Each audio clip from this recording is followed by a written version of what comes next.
to hear your voice, even when they're home. In this video, you'll learn how to use simple digital voice recording tools to provide your students an opportunity to hear your voice. And they will love it. 4 reasons why you should be recording your voice for students. The human voice conveys so much meaning. Most students can hear a laugh, a smile. They can tell when you're teasing or when you're sad. And they can even tell when you're missing them just by listening to your voice. And for students who need video and closed captioning, I have a tutorial on how to add closed captioning.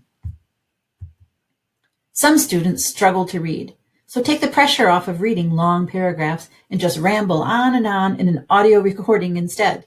The students just have to push play to hear you. If you're only recording your voice as opposed to recording a video of yourself, you don't have to worry about having a bad hair day. And the tools are free and super easy to use. So here are some opportunities for when you could record your voice. You could send an audio file updating students in an email. When you send packets home, you could staple a QR code that links to your voice recording onto the packets. You could read chapters of a book, and those can be posted in Google Classroom or sent home through email.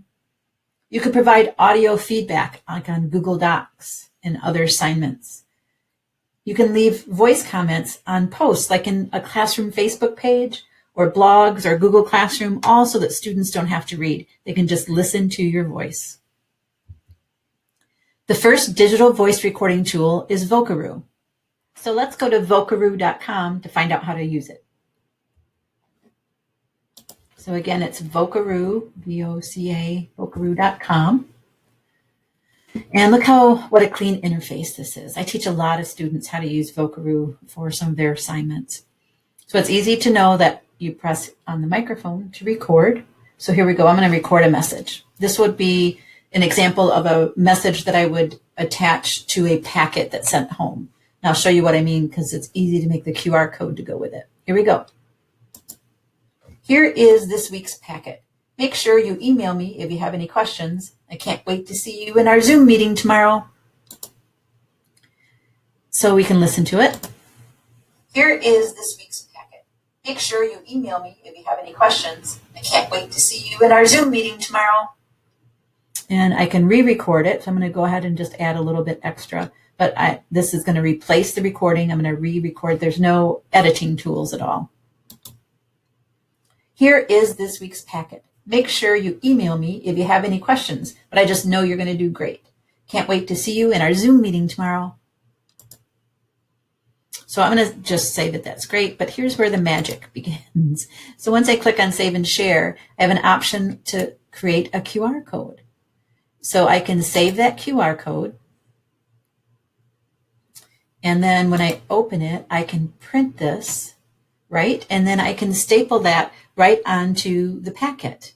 And so the students have a packet with a QR code on top, and they can use their parents' cell phone if they need to and scan a QR code. iPads have that QR code reader built right into the camera. They can easily scan that and hear that voice, or your voice, telling them what a great job they're doing on their packet. So you could, let's try again on something different. So if I push delete, then that QR code won't work anymore. So don't do that. You can just X out of there. And then also those recordings last 3 to 4 months.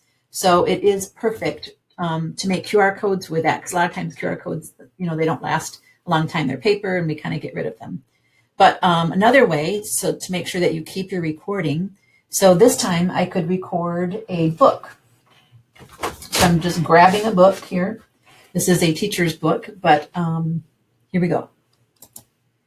Literacy improves lives, and with the right instruction and support, all students can learn to read and write.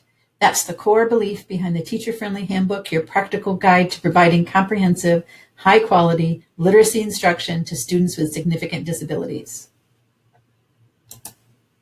Now I could go on and on. There isn't, I haven't found a limit on here. You can certainly read a chapter of a book. And so I'm going to go ahead and save and share. And I can download that little bit that I recorded. And now I have this MP3 file, and I can place this into a variety of things. Literacy improves lives. Okay, so I can attach that to an email. I can upload that to Google Classroom. It could be in the stream of Google Classroom so that people could listen to that. And that's okay to delete because I have the downloaded version. And another way you could do is you could embed this link, the little Vocaroo tool. So you can embed that into blogs and a variety of things, but keeping in mind that it only lasts a few months, you may not want to do that. So that's Vocaroo. Very easy to do, and the students will appreciate listening to your voice. The other digital voice recording tool we're going to talk about is a Chrome extension called Talk and Comment. So we need to go to the Chrome store, and it's free. So when we get there in the search box, we type in Talk and Comment, and then you click on Add to Chrome. It's that simple. Now we need one more step in that this is what we're looking for, that kind of a microphone with that yellow box. And with this puzzle piece, that's where you can find all of your extensions, and we want to find that one and pin it on there. So here's Talk and Comment Voice Notes, and I'm going to pin it on there. And now we need to just make sure it's turned on, and it is. So we can go to, for example, a Google Doc. I'm going to refresh the page because this page was already open before I installed Talk and Comment. And now I can, for example, highlight some text and click on this comment box. But instead of adding text here, I can now use the new extension. Yay, this has Yay, this has accessibility built in. So I'm going to X out. That kind of gets rid of it because I messed up. Yay, this has accessibility built in.